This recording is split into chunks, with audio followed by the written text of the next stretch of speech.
एक गलत रास्ता कितना ज्यादा खतरनाक हो सकता है, यही जानेंगे हम आज की इस कहानी से। जब 5 टीनेजर्स एक गलत रास्ता लेकर एक ऐसी जगह पर पहुंच जाते हैं जहां पर उनके पीछे एक ऐसी कुदरती आफत पड़ जाती है जो कि किसी भी तरह से उन्हें अपना शिकार बनाना चाहती थी। तो आखिर ये क्या चीज है और ये बच्चे इससे कैसे बचेंगे, चलिए जानते हैं इस कहानी से।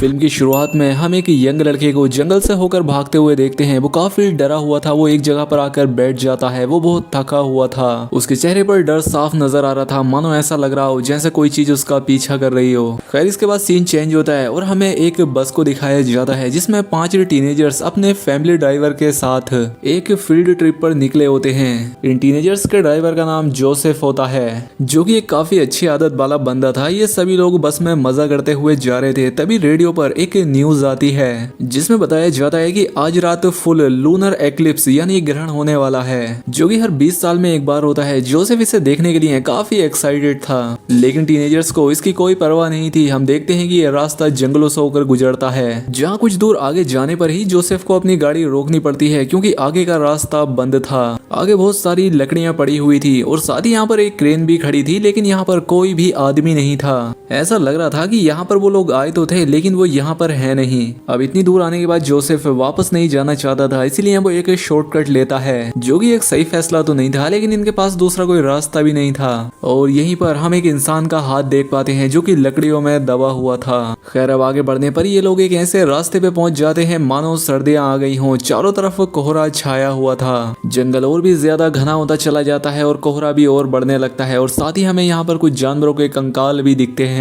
ऐसा लग रहा था जैसे ही किसी और दुनिया में चले गए हों, लेकिन आगे बढ़ने पर इन्हें फिर से रुकना पड़ता है क्योंकि रास्ते के बीच एक मरा हुआ जानवर पड़ा था। जोसेफ उसे हटाने के लिए जाता है, लेकिन ऐसा करने के बाद जब वो वापस लौटता है तो वो अकेला वापस नहीं आता, उसके साथ एक और आदमी भी होता है जिसने उसे गन पॉइंट पर ले रखा था। इसका नाम है पेट्रो जो कि एक साइको सीरियल किलर है जो कि बच्चों को अपना शिकार बनाकर उनकी जीप काट लिया करता था। 2 साल पहले इसे पुलिस ने अरेस्ट कर लिया था, लेकिन कुछ दिन पहले ही ये वहां से भागकर इन जंगलों में आकर छिप गया।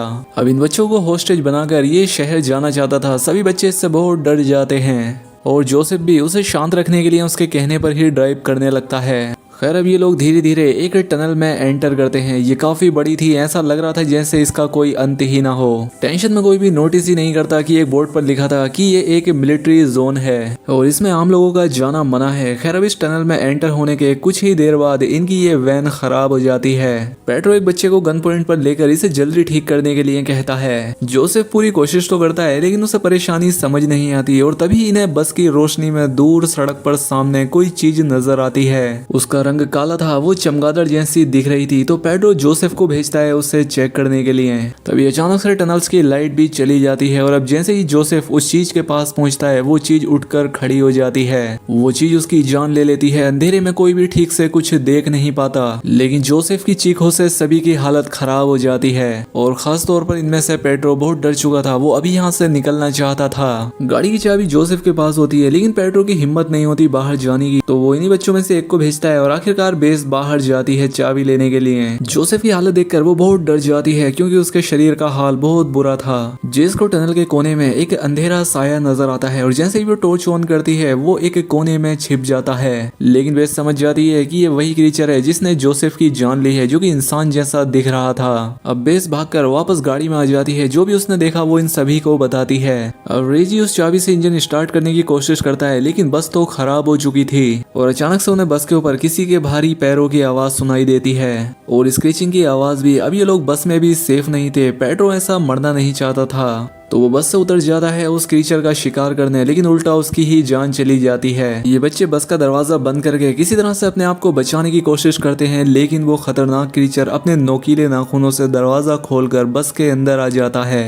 अब ये डर से सभी लोग चिल्लाने लगते हैं। वहीं दूसरी तरफ दूसरा दरवाजा भी जैम हो चुका था। अब इसी सब में बेस को याद आता है कि उसके लाइट दिखाने पर ये क्रीचर छिप गया था, तो इस बार भी ये वैसा ही करती है। ये सभी उसे फ्लैशलाइट से डराकर बस से बाहर कर देते हैं। टनल के पास से ही उन्हें एक साइड वे मिलता है जहाँ से ये नीचे जाने लगते हैं, लेकिन नीचे तो पूरी भूल भुलैया थी और बहुत ही ज्यादा अंधेरा भी, इसलिए इन्हें यहाँ पर कुछ भी समझ नहीं आता। खैर अब ये लोग एक रास्ता पकड़कर एक रूम में चले जाते हैं। यहाँ पर बहुत सारे कैंडल्स पड़े हुए थे और साथ ही एक फ्लोर मैप भी था जिनसे इन्हें पता लग जाता है कि जनरेटर कहाँ पर है। अब बेस और नोलन समझ चुके थे कि इस क्रीचर को सिर्फ रोशनी से ही हराया जा सकता है, तो वो लोग मैप को फॉलो करते हुए जनरेटर को ढूंढने के लिए निकल पड़ते हैं। अब ये लोग वहां तक पहुंच तो जाते हैं, लेकिन उससे पहले इन्हें रास्ते में एक स्केलेटन दिखता है और ऐसा लग रहा था जैसे ये इंसान भी इसी क्रीचर का शिकार बना होगा।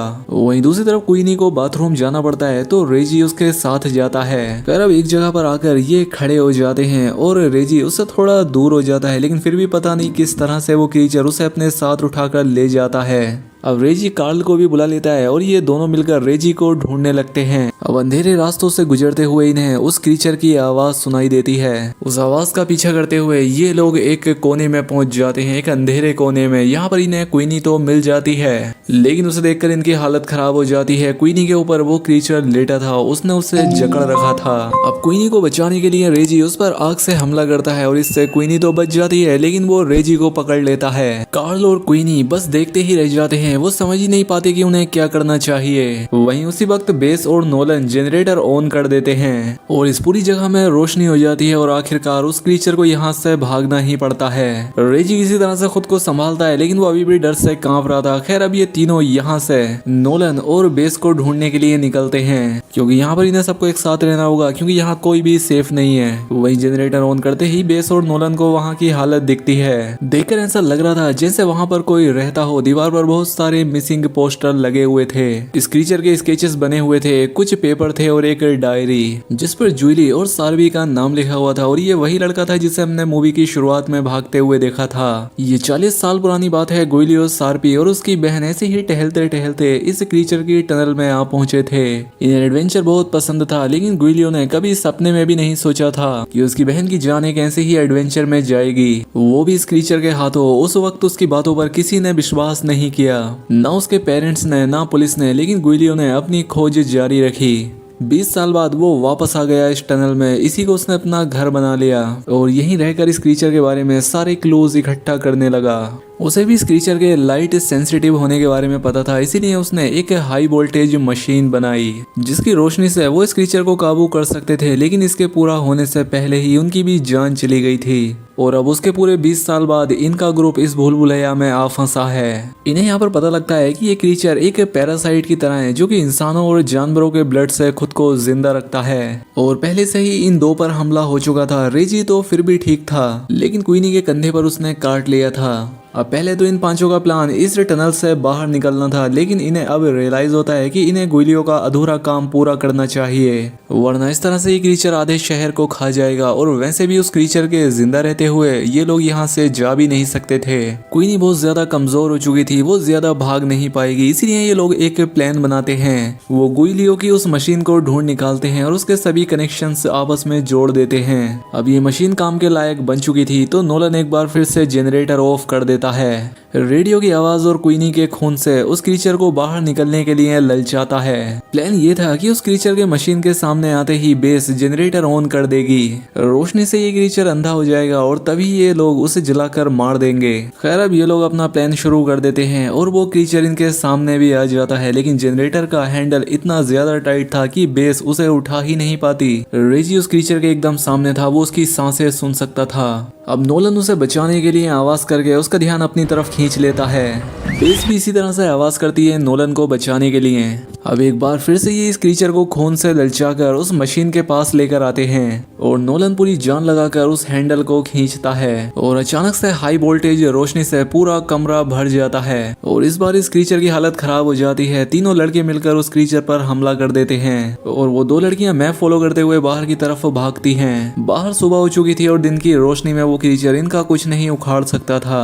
इन्हें लगता है कि शायद ये बच गई, लेकिन इन्हें गलत साबित करते हुए पीछे से वो क्रीचर आ जाता है। बेस और क्वीनी डर जाती हैं, लेकिन असल में ये उनके प्लान का ही एक हिस्सा था। हम टनल के अंधेरे से तीनों लड़कों को हाथ में मशाल लेकर इसी तरफ आते हुए देखते हैं। सामने सूरज की रोशनी थी और पीछे आग। ये क्रीचर इनके जाल में फंस चुका था और मौका देखते हुए ये उस क्रीचर में आग लगा देते हैं। इनके सामने ही ये क्रीचर आग में जलकर इनके सामने ही राख बन जाता है और आखिरकार ये पांचों सेफली उस टनल से बाहर निकल पाते हैं। अब क्वीनी का इलाज किया जाता है और ये लोग पुलिस को भी बताते हैं, लेकिन इन पर यकीन कोई नहीं करता। अब अगले दिन एक ऑफिसर आते तो है चेक करने के लिए और उन्हें यकीन था कि उन्हें यहाँ पर कुछ नहीं मिलेगा, लेकिन टनल में एंटर होते ही किसी जानवर के गुर्राने की आवाज सुनाई देती है और अचानक उनका टॉर्च खराब हो जाता है और हमें उसके पीछे अंधेरे में वही क्रीचर नजर आता है। इस ऑफिसर के साथ क्या होता है ये तो नहीं दिखाया जाता, लेकिन अंधेरे में इसकी चीखें सुनाई देती हैं, यानी कि ये भी इस क्रीचर का शिकार बन गया और इसी के साथ ये फिल्म यहाँ खत्म हो जाती है। तो दोस्तों ऐसा हो सकता है कि ये क्रीचर शायद इमोर्टल है और ये खुद को जिंदा कर सकता है, एकदम जीपर क्रीपर वाले क्रीपर की तरह। वैसे इस फिल्म की एंडिंग को लेकर आपकी क्या थ्योरी है हमें कमेंट में जरूर बताएं, और अगर वीडियो अच्छी लगी हो तो वीडियो को लाइक और चैनल पर पहली बार आए हैं तो सब्सक्राइब भी कर लें। मिलते हैं हमारी अगली शानदार वीडियो में।